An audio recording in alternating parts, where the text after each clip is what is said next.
Welcome to the program on negotiations, live from POM session. Today's speaker will be David Hoffman, who will be talking to us about managing the negotiation within the internal family systems model. My name is Susan Hackley, and I'm delighted to welcome you on behalf of the program on negotiation at Harvard Law School. This talk will be recorded and it will be posted on the PON website in a few days. We will also be able to share the slides with you. You come from all over the world, and we are honored that you have chosen to spend this hour with us. There will be time during the session to ask questions. Please use the raise hands function or the Q&A function at the bottom of your screen. Now, I am happy to introduce today's presenter, David Hoffman, who is a leader in the field of negotiation and conflict management. David teaches mediation and other courses at Harvard Law School. He is an attorney, mediator, arbitrator, and founding member of Boston Law Collaborative, and co-editor of the book, Bringing Peace into the Room. He has won numerous awards, including the Lifetime Achievement Award of the American College of Civil Trial Mediators. He has helped people around the world deal with conflict, and we're so pleased to have him here today to share his ideas with you. Welcome to Live from PON, David Hoffman. Thank you very much. It's a pleasure to be here. I appreciate your hosting this event. And to all the people listening in now and some who may be listening in because the session will be recorded, I just want to acknowledge that we are in a very challenging time. And it's challenging not only because it forces us to have events of this kind through a platform like Zoom, but it imposes very serious challenges on people all over the world. And so for those of us who are fortunate enough to have computers and to have homes that are safe and food to eat, I just want to offer a moment of reflection before we begin for all the people who don't have those advantages, so that we will be reminded when we emerge from this COVID-19 crisis that the world needs a lot of healing. So please take just a moment and we'll begin.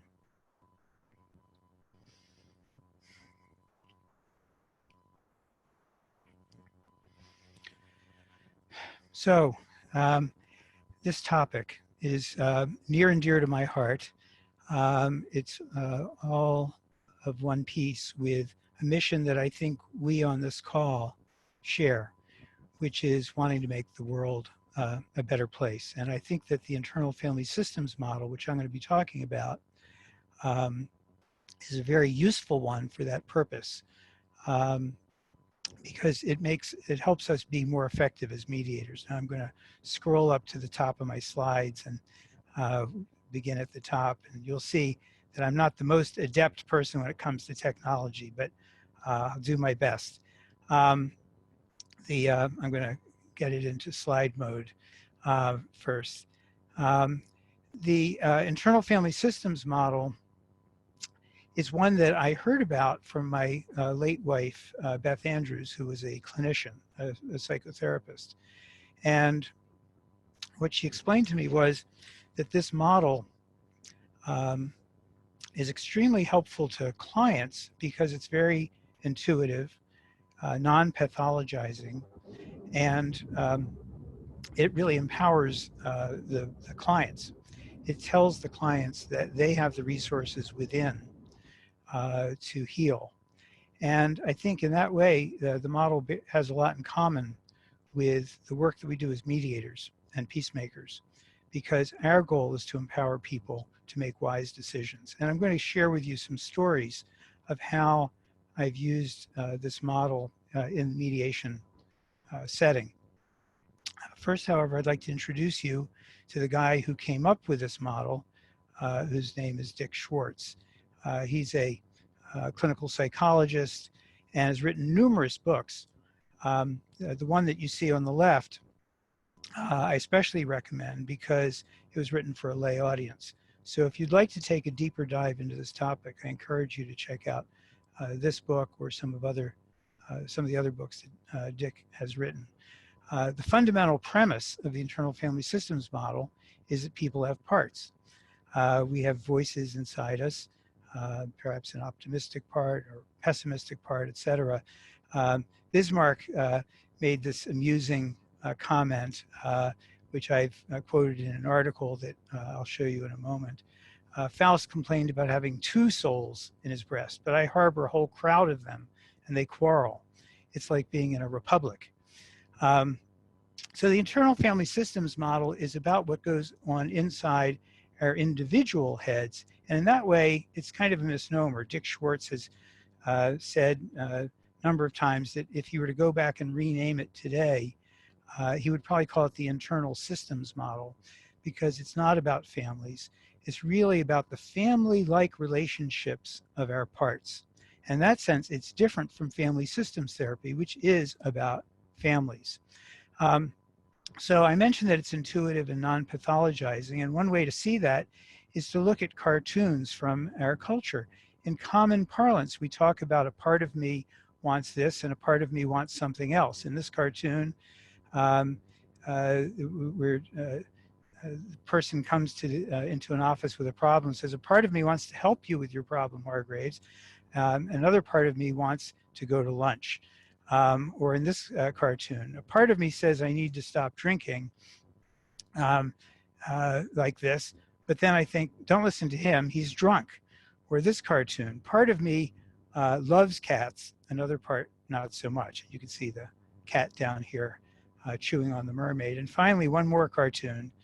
In this one, the pirate says, half of me loves being a pirate, half of me regrets it.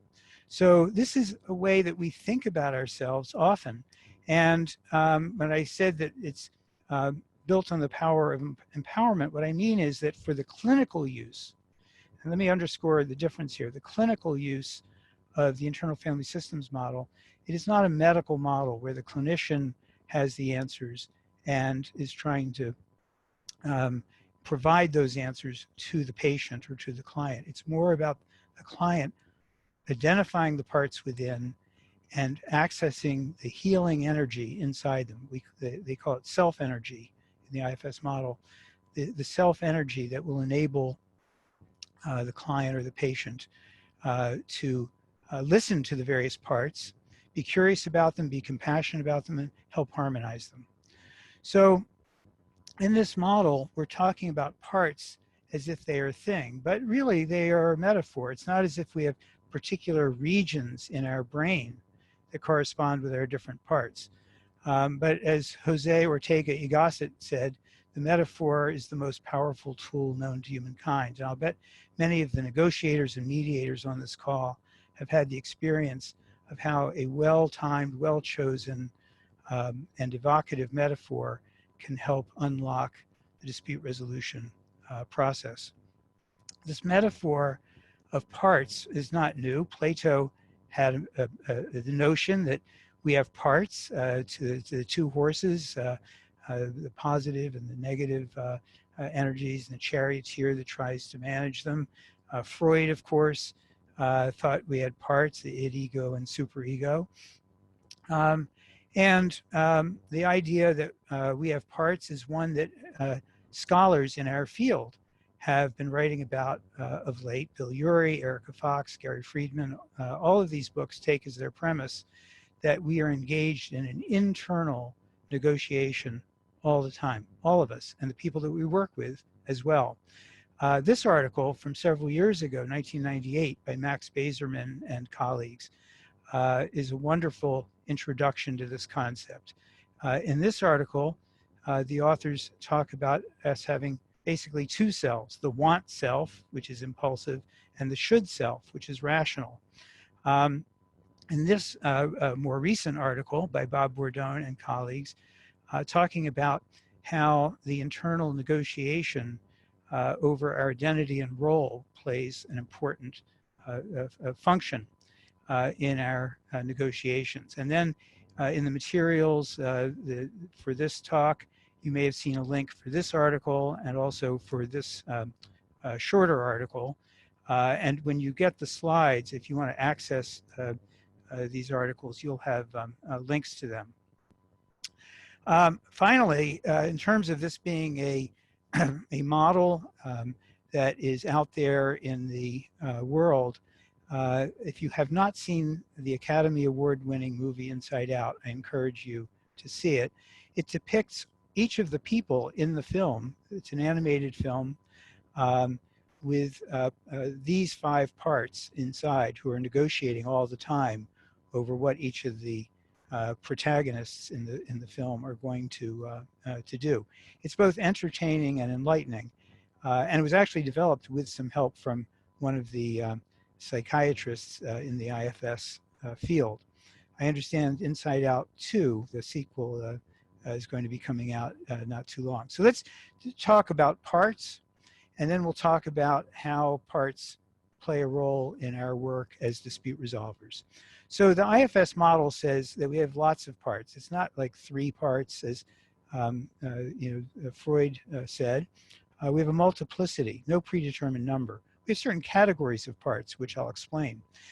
Every part serves us in some way, even when they take on extreme roles. There are no bad parts. Parts that take on extreme roles can be healed and take on more productive roles, and parts sometimes take on opposite roles. And I've often asked people in trainings about the IFS model, how many of you have an optimistic part? And I get a lot of raised hands. And then I ask, how many of you have a pessimistic part? And the same hands go up. We all have a multitude of parts, and sometimes they exist in those kinds of polarities because they balance each other. If we only had an optimistic part and no pessimistic part, think of all the difficulties we'd find ourselves in.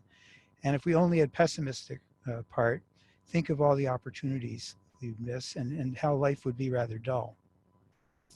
So here's a scene from outside of a mediation.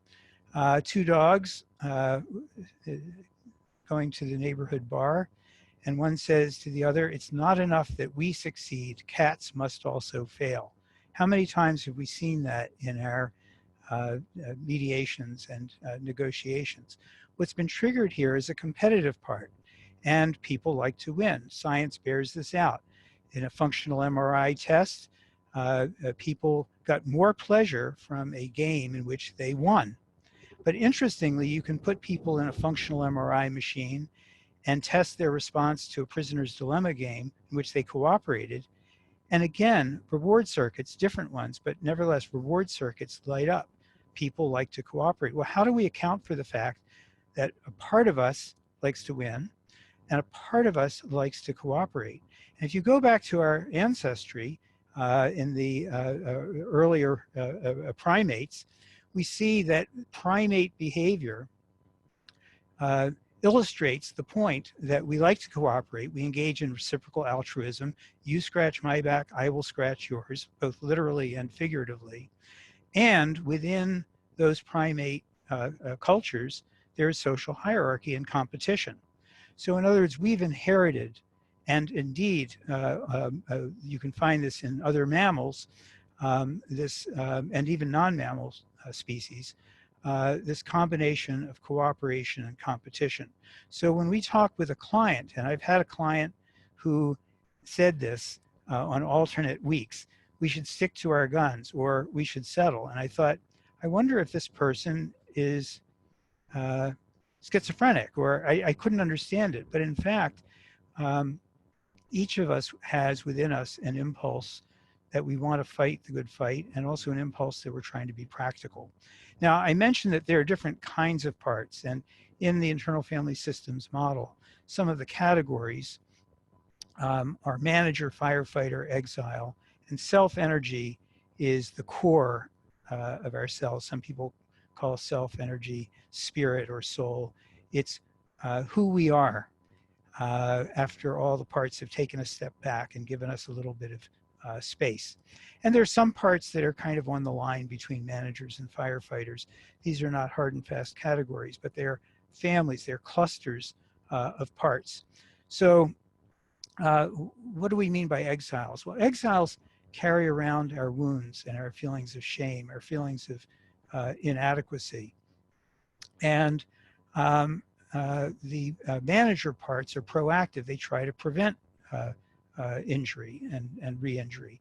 So for example, for today's talk, I was very careful to check into the Zoom link with plenty of time, because it would have been very embarrassing to have a technical difficulty or arrive late.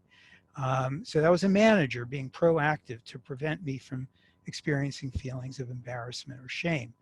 And then there are firefighters that are reactive. When someone accuses us of doing something wrong, or we just are self-triggered to feel some shame, firefighters act in ways to dull that pain, to distract us perhaps.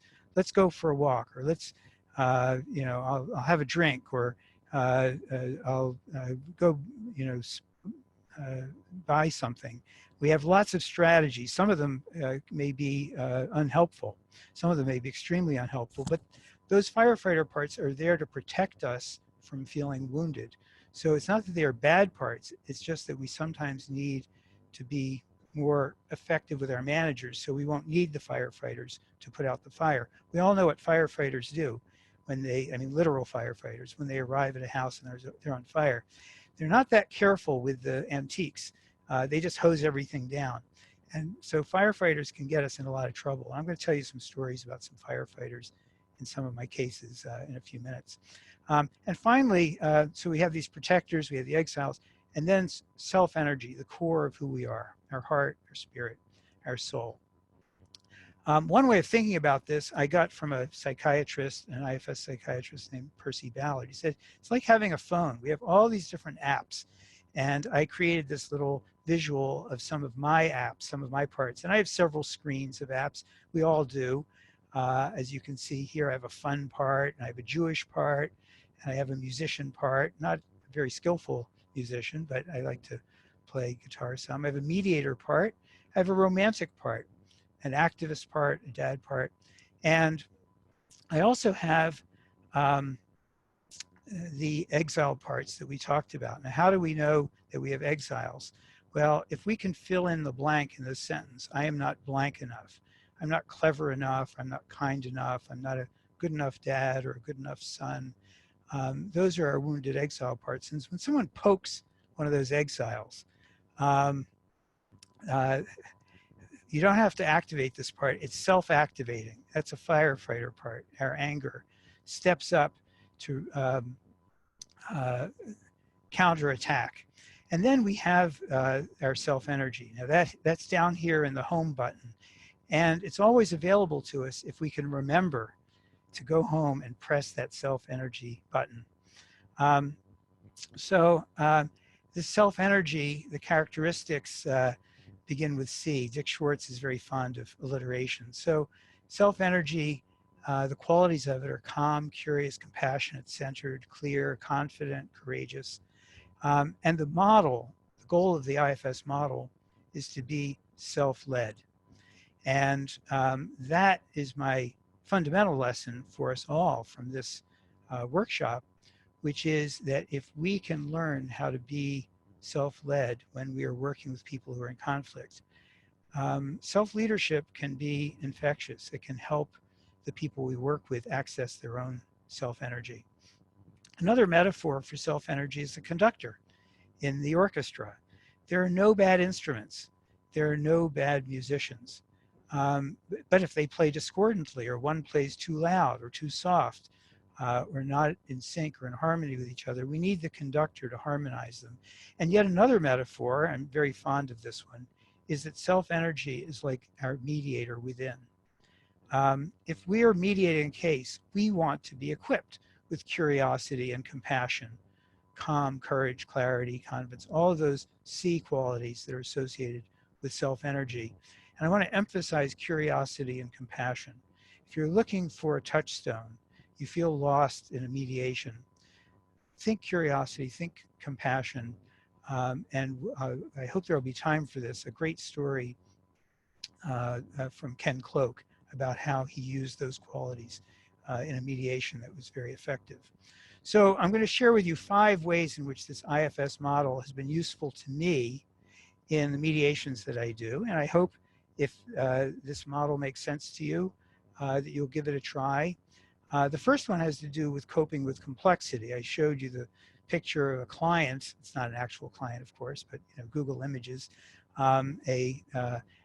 who was struggling with ambivalence, couldn't decide whether he wanted to settle or wanted to stick to his guns. And so the IFS model gives us a way of talking to such a person and to say to that person, it sounds like part of you wants to settle and part of you hates the idea of giving in. Now, I could have just said, wow, it sounds like, or when someone presents as being very angry, you say, gee, you sound really angry. Well, that's true, but there are other parts of them. So it sounds like a part of you is really angry and really wants, retribution, or really wants to win in this mediation. And so I call this engaging the components of ambivalence and resistance directly. And the person will generally say, you're right. Part of me does want to settle and part of me really wants to win. Another way of understanding how these different parts show up in a mediation room is when you hear people starting to bicker, and sometimes more than bicker, but really out and out argue, raise their voices with each other. And sometimes I use the metaphor of the gladiator as a way of helping them understand that their protector parts, their angry parts have shown up. And I say, you know what? I'm hearing that you've each got gladiator parts that are very engaged in this conversation. And there's nothing wrong with having gladiator parts to defend you. But I'm going to ask you if perhaps you could ask those gladiators to take a step back. They don't have to go away. You might need them for protection if things get tense here. But ask the gladiators just take a step back and create a little more space here at the bargaining table for your problem-solving parts. And I've found that this metaphor helps people dial back their aggression and their feeling of a need to defend themselves and counterattack. That's firefighter energy. If you get the firefighters to take a step back, you create room for other parts. Second way in which this model is useful is helping people access their own self-energy. And the mediation that I'm about to describe was an employment case in which the plaintiff was alleging sex discrimination. She was the primary earner in her family. We got to the end of the day and there was $250,000 on the table. And that was the very last dollar it appeared that the defendant would be willing to pay to settle this case. And so I was talking with the plaintiff and her lawyer in a caucus session. And I said, it sounds like, and I was speaking directly to her, I said, it sounds like there's a part of you that wants to go the distance because it feels you were treated unfairly. And she said, absolutely. And I said, and another part of you that's being very practical about the risks of going to trial. This was a pre-suit case. It could have easily taken 2 or 3 years for the case to go all the way to trial and maybe an appeal. And she said, yes, that too. So I said to her, I think we have a mediator inside us that helps us manage these different parts, helps us make wise decisions. Can you feel that mediator inside you? And as I said this, I was lowering my voice because I was trying to help her access her own self-energy and her inner mediator. And she said, yes, and she paused. She got quiet and she said, I know I need to settle this and move on. And with that, she stood up. So I stood up. She gave me a hug. She gave her lawyer a hug. We settled the case. And it was a turning point for me in terms of how I view my role as a mediator. Because up to that point, up to the time I started using this IFS model, I'd always thought of myself as being the advocate for settlement in the room. The parties could advocate for their own views. We could explore underlying interests and do some problem solving. But fundamentally, when they began to wonder whether settlement was a good idea, I saw my job as explaining why I thought settlement could be a very good idea. Now I do things a little differently. I'm not twisting anybody's arm. I'm simply trying to empower them to make their own wise decisions. A third way in which this model is extremely helpful is overcoming the problem of blame. Um, Blame is a toxin, and it triggers shame, and it triggers the reaction of protectors. And so Darwin understood this and talked about how people are passionately concerned with praise and blame of other people. That's our social capital. And in this cartoon from the New Yorker, you see the points illustrated where it looks like it might be a married couple, and the husband says to the wife, well, if it doesn't matter who's right and who's wrong, why don't I be right and you be wrong? And of course, that illustrates the point. We care passionately about who's right and who's wrong, because when we're told we're wrong, it hits a bruise of shame. It tells us we're a bad person. And this identity quake is talked about very effectively in the book Difficult Conversations, which you have, if you haven't read, you definitely should. And when someone pokes that bruise of shame, who shows up? Well, Xena the Princess Warrior or Braveheart, those are our protectors. And now we're off to the races. So what I try to do is to reassure the exiles because that will enable the protectors to take a step back. Ken Cloke's story about a teacher named Rose is illustrative in this regard. So Rose was a veteran of many years. She was the head of the union local at her school. But she was getting very impatient with the school administration and even some of her fellow teachers. And in an outburst, a very serious outburst of anger, she cursed out teachers and the administration, and it was in the presence of the students. And she was disciplined, and it looked like she might get fired.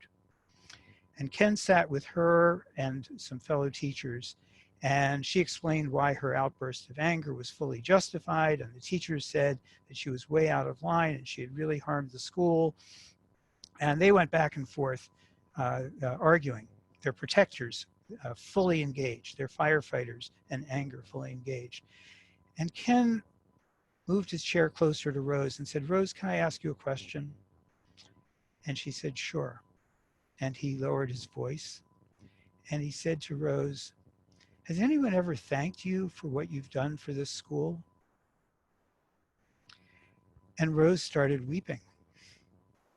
That was what she needed to hear in order to feel reassured that her goodness had been witnessed, that someone understood that she had given decades of her life to the school. And when the other teachers saw Rose weeping, they started crying. And I think the experienced mediators who are listening to this webinar probably know that when you've got the parties reaching into their own hearts and connecting with each other's hearts in that way, the case is going to get resolved. How did Ken know to ask that question? How did he know how to access self-energy? How did he know how to reassure an exile? I say to you, it's experience, but it's also learning about some of these tools. And so goodness is not a zero-sum game. The metaphor of the orange from the book Getting to Yes, I think everyone knows. There can be two good people in the conflicts that we handle.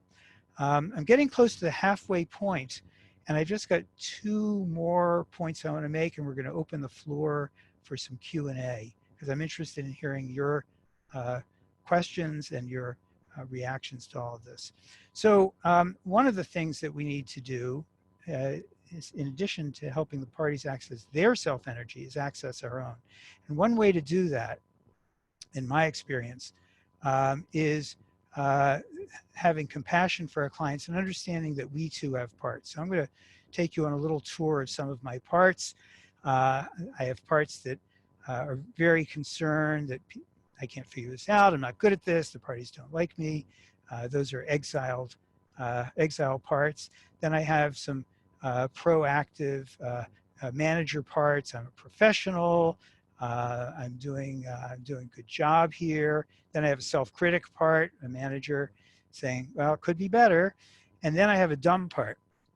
Now my dumb part, DMMM, stands for don't mess up my mediation. And I'm guessing the experienced mediators on this call probably have had the experience when someone starts making life really hard in the mediation room. It's very easy for us to get triggered, for us to react and be angry with them. Now, we may not display it, but even experiencing that anger within is challenging. That's a firefighter part, by the way. And so what do we do with it? Well, let me tell you a quick story about my dumb part in action. So as a kid, my father was a children should be seen and not heard kind of guy. And I often was interrupted or ignored at the dinner table. That's a 7-year-old picture of me, a picture of me from when I was 7. And so in the mediation room, I discovered some years ago that I really disliked it when I was interrupted. And in a mediation that I handled, 3-party mediation, lots of lawyers in the room, one of the lawyers was kind of a bully, and he kept interrupting the third lawyer, representing the third group. And I said, time out. Listen, we all need to take turns here. And then he started interrupting me. And I said, listen, if you're not willing to abide by the ground rules, share the airtime, this isn't going to work. And I said, are you willing to do that? And he said, no. So I said to the bully, I took my laptop where I keep my notes, folded it up, tucked it under my arm, and I said, I'm going down to my office. You can stay in the conference room if you want. When you're ready to abide by ground rules, I'll come back and we'll mediate the case. And I walked down the hall to my office, sat in my chair, realized that I had painted myself very unskillfully into a corner that only a bully could release me from.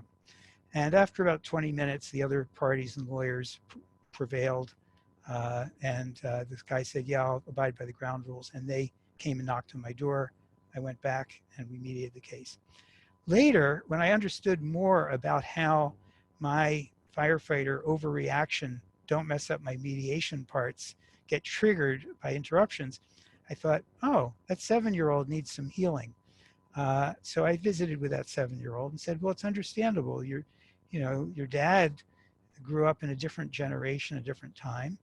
And, don't take it personally. You are worthy of people listening to you, and you listen to them as well. And so I became much less reactive. Later, I had a 3-person mediation. There was another bully, and he said the same thing. He kept interrupting me, he wouldn't abide by the ground rules. This time, I didn't get as reactive, but I said to the other two, why don't you come with me to my office and the 3 of us can talk. When the other person wants to join us and abide by the ground rules, he can. And he sheepishly came and knocked on my door, and we settled the case.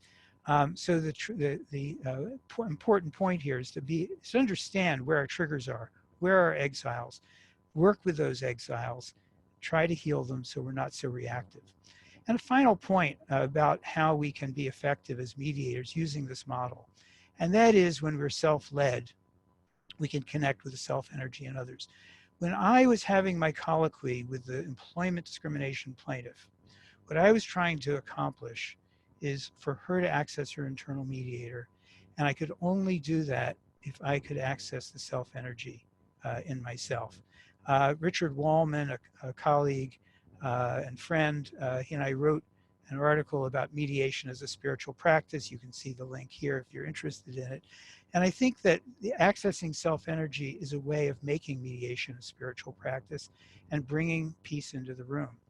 One of our superpowers is bringing that kind of energy into the room. And how do we do it? Well, Thich Nhat Hanh said, to create peace, we have to be peaceful.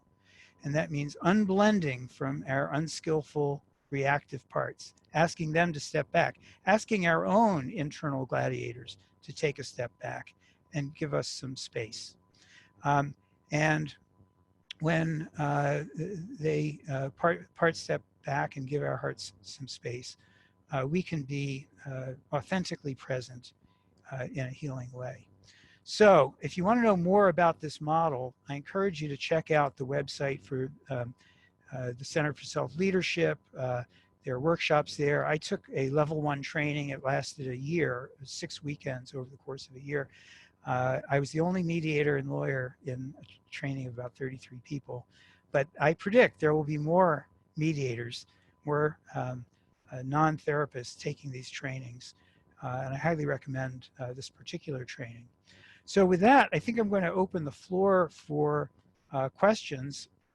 I'm going to turn off my screen share, and so I can look at the Q&A. I see some questions.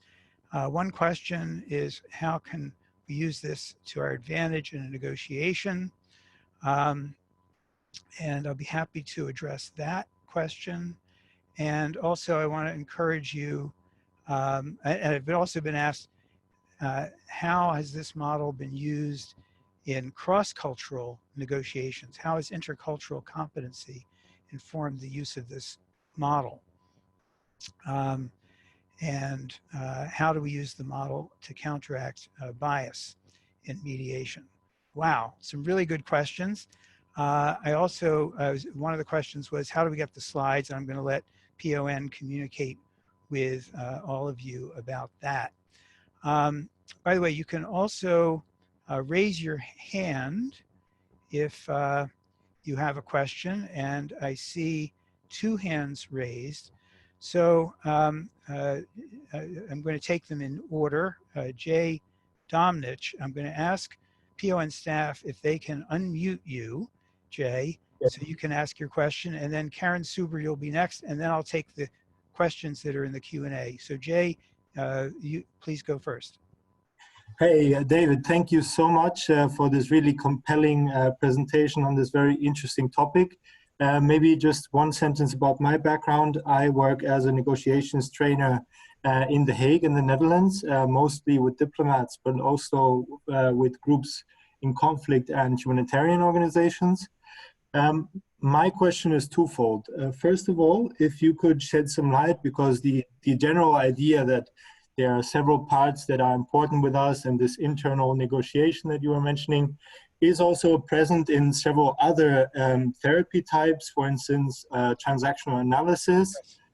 So if you, I don't know if you could highlight why you think that the internal family systems is a particularly suitable one for negotiation and mediation. And the second question is, because of my target groups, let's say, there's a reluctance, I would say, towards accepting this kind of registry. So when you talk about protector and firefighter, how do you deal with resistance from groups when it comes to approaching these kind of topics, approaching this internal reflection topic, also when you talk about self-energy? These are all topics that maybe a particular target group may not be acquainted with and may have some resistance in the beginning. So I don't know if you could shed some light on that, that would be amazing. Thank you so much. Jay, thank you for some wonderful questions there. And I'll try to address each of them quickly. So first, you mentioned transactional analysis, Eric Burns' theory and book about how we have parent, adult, and child within each of us. And that's, you know, like the Freudian model, and I could have cited some other models that have those features. I don't question the validity of any of those models. I think they're all very useful. It's really a question of what resonates for you, what works for you. I have found this particular model to work well for me, for my clients. I was trying to think of a metaphor that would describe this. In baseball in the United States, I'm not a big sports fan, but I know a little tiny bit about baseball. And I know that if you go in the dugout where the players are waiting to take their turn at bat, there's a whole group of bats, a whole rack of them. And each batter uses a different bat. I'm not suggesting that we bat our clients, obviously, but what I am suggesting is that there are different tools in our toolbox. And we collect different tools. If you looked at the toolbox of 5 different carpenters, you'd find 5, that's probably a better metaphor, 5 different sets of tools. And some work better for some people than others. As to the question of resistance, and I totally agree. If I presented my clients with this model, I gave them a little half-hour or 45-minute seminar before the mediation, I don't think it would work very well. But when I talk with people about, can you find the mediator within, that's a universal language. When I talk to them about how they have problem-solving parts and they have gladiator parts, they get that. Metaphor is a great tool. I'll just digress, if you don't mind, for a moment. One of the metaphors I use a lot in mediation, maybe some of you out there do also, is the idea of the windshield and the rear view mirror. You wouldn't want to drive a car where it had no rear view mirror, where you couldn't see where you've been. But if the rear view mirror, in other words, our focus on the past, was as big as the windshield, we'd never get anywhere. And I found that sharing that very simple metaphor with people is helpful. They refer to it later in the day as the mediation progresses, as they get into arguments and they're having more of a rear view mirror conversation. So I would say look for a theory, whether it's Eric Berne or IFS, that fits your style, your approach. Think about ways to use it that are non-pathologizing and non-technical. And as far as the intercultural piece, so Jay, I'm going to transition, if you don't mind, to one of the questions that was in the Q&A, because you mentioned people from other cultures. This is, for me, one of the very valuable features of the IFS model, that it enables us to understand better the sources of bias. We all have bias. We all have an implicit bias, hopefully not a lot of explicit bias, but we all have messages that we got in childhood about people who are different from us. And one of the ways of counteracting implicit bias is for us to take a candid look at those biased parts and try to understand where they came from, and to extend some compassion and curiosity and maybe some healing so that they don't jump into the fore and cause us to act in ways that we might regret. It's also helpful as a way of understanding the bigoted responses that sometimes we see people engaging in with each other or toward us. My colleague Audrey Lee is about to publish a wonderful article about how mediators can deal with implicit bias, or even explicit, but especially implicit when it's directed at the mediator. It's going to be in the Harvard Negotiation Law Review, so I encourage you to check that out. That'll be in my slides the next time I do this talk. Jay, I need to get on to some other folks, but if your microphone is still active, Jay, could you just say whether that was helpful if I answered your question? Yes, of course. There's a lot much to discuss, but I don't want to take the time from the other participants. Okay. Thank you so much for your answer. You're welcome. And I do hope that we can have a chance to engage more at another time. Now, Karen Suber, your microphone, I hope, is unmuted at this point. If it isn't, PON, please unmute Karen Suber. Hi, can you hear me? Yes, I can.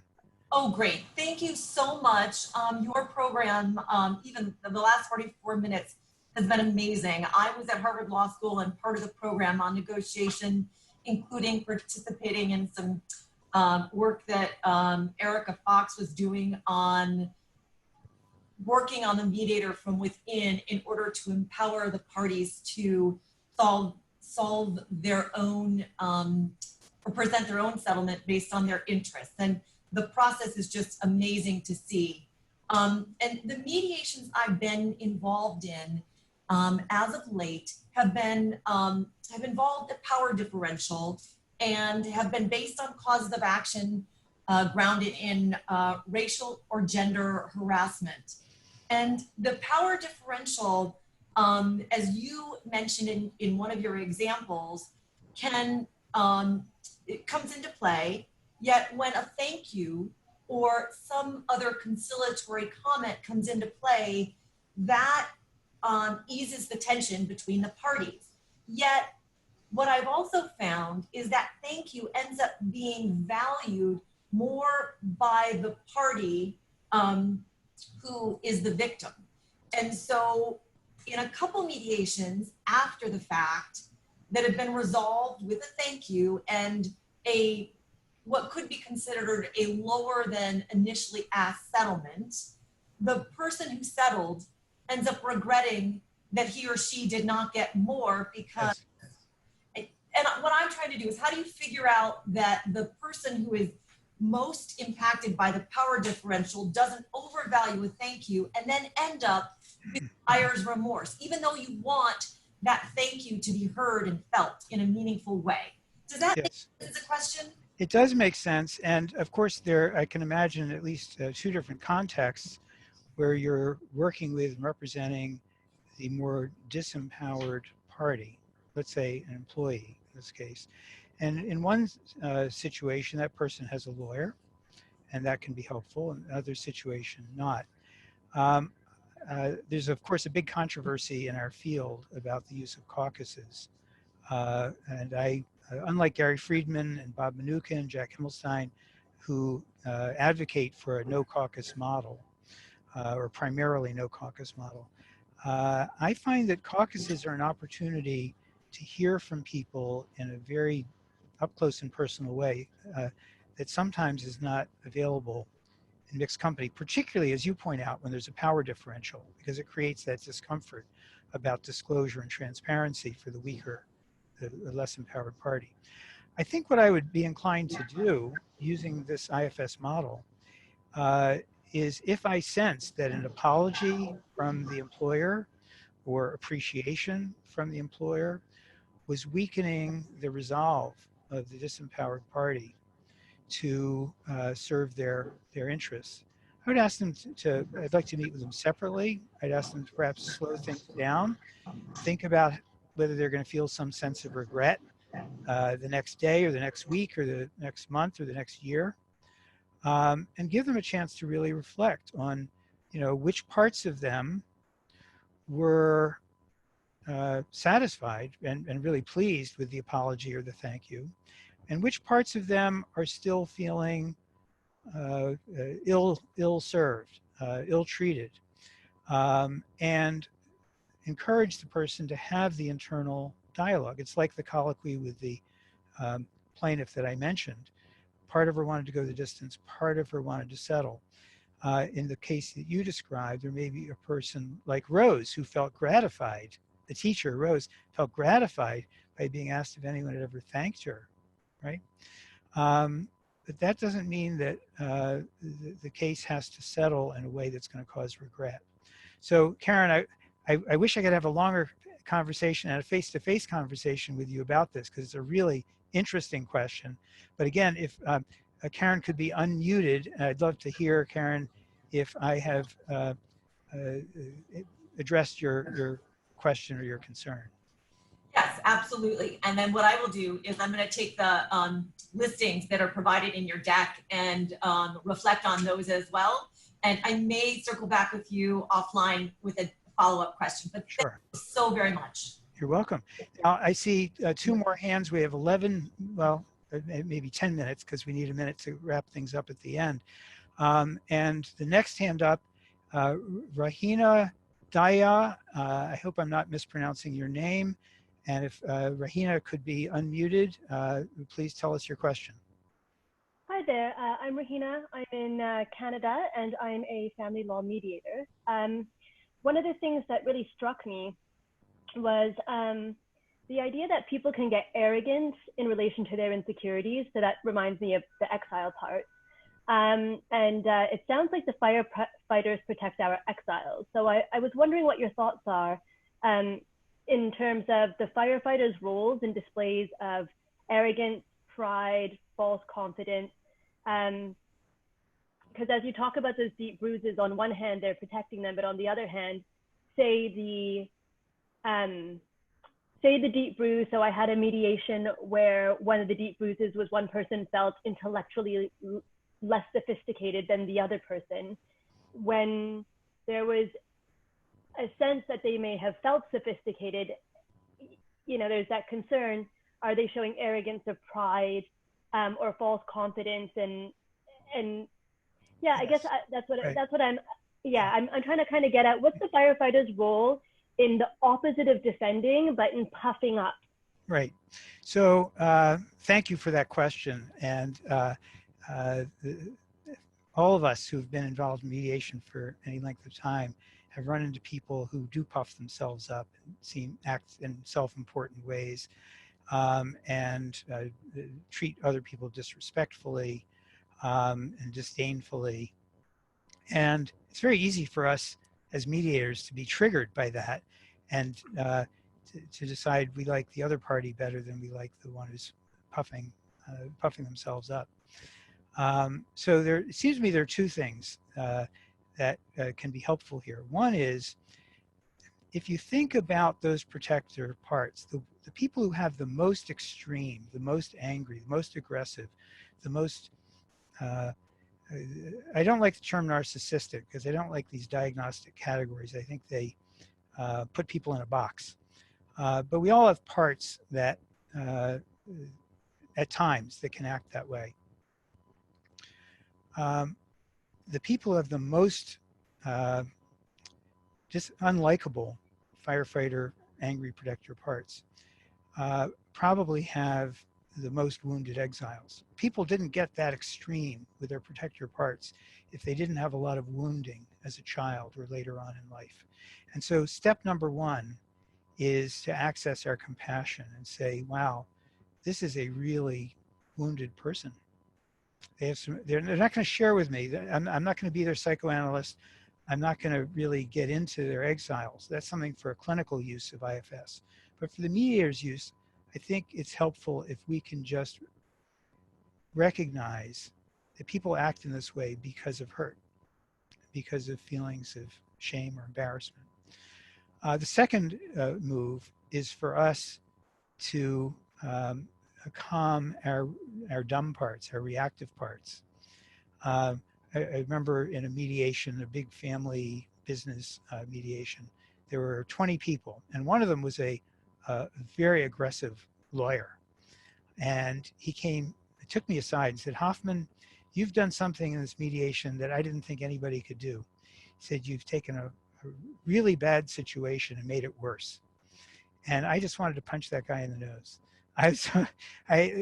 And when people act aggressively and with their gladiator firefighter energy, I just have to remind myself that this is not about me.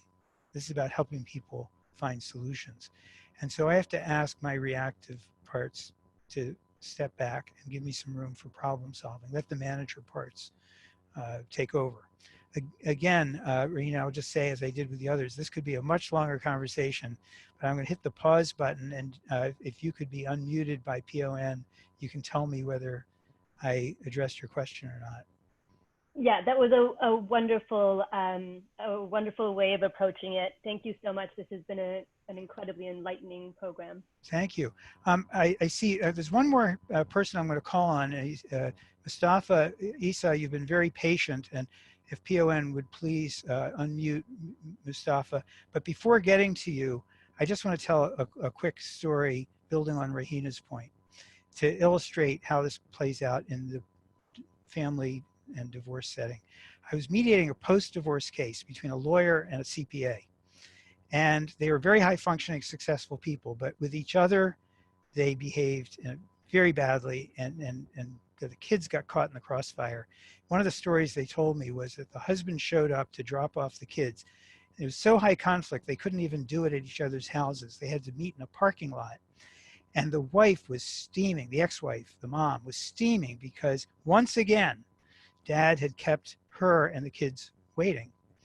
And she rolled down her window, and he rolled down his window. And as the kids were getting from her car into his car, she screamed at him, while you're driving off with the kids, please be sure to tell them why you don't love them enough to show up on time to pick them up.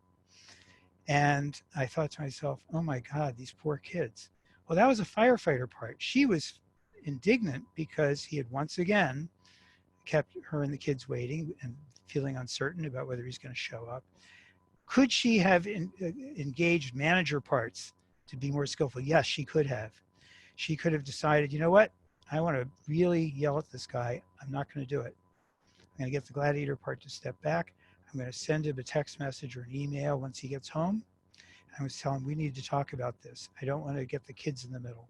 That would be a more skillful reaction. And that's what I try to foster in the people I work with, helping them access their managers, their problem-solving parts. Mustafa, what is your question? Good evening, sir. I am Mustafa Isa from Nigeria. I am student of Peace Studies and Conflict Resolution. It's my pleasure to be in your midst and really enjoy this program. My questions is how can I become a successful mediator? So, Mustafa, thank you for that question. And there's a book that Susan Hackley mentioned called Bringing Peace into the Room. And in that book, we talk about 3 steps to becoming a successful mediator or peacemaker.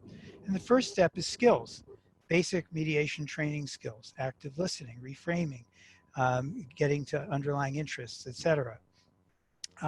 Those are the basic tools in our toolbox, the basic skills. The second step is theory, understanding, well, why do those tools work? What is it about how people function? And how can we be more effective? And this talk today is about theory, understanding what makes people tick. And the third has to do with our personal qualities. And I think that's where doing the internal work, accessing our self-energy, becoming more self-led, so that we can be more authentic, congruent, fully present, non-reactive peacemakers in the room.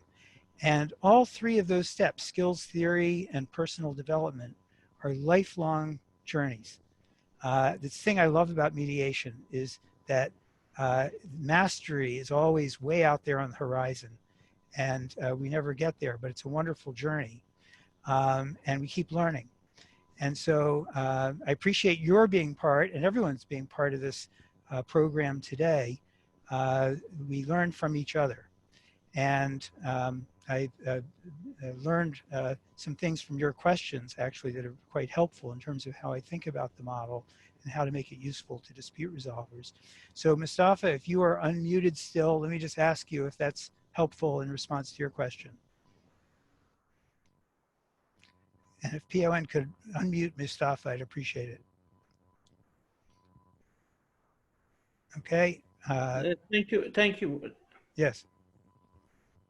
Does that address, I think you're still muted, and I don't have the power technologically to unmute you, but thank you for your question. We've got 2 minutes left, and I think I want to make sure that the last minute or 2 is available to PON. There's so many good questions here in the Q&A. I wish we had time to address them all. Susan, do you want to step in at this point?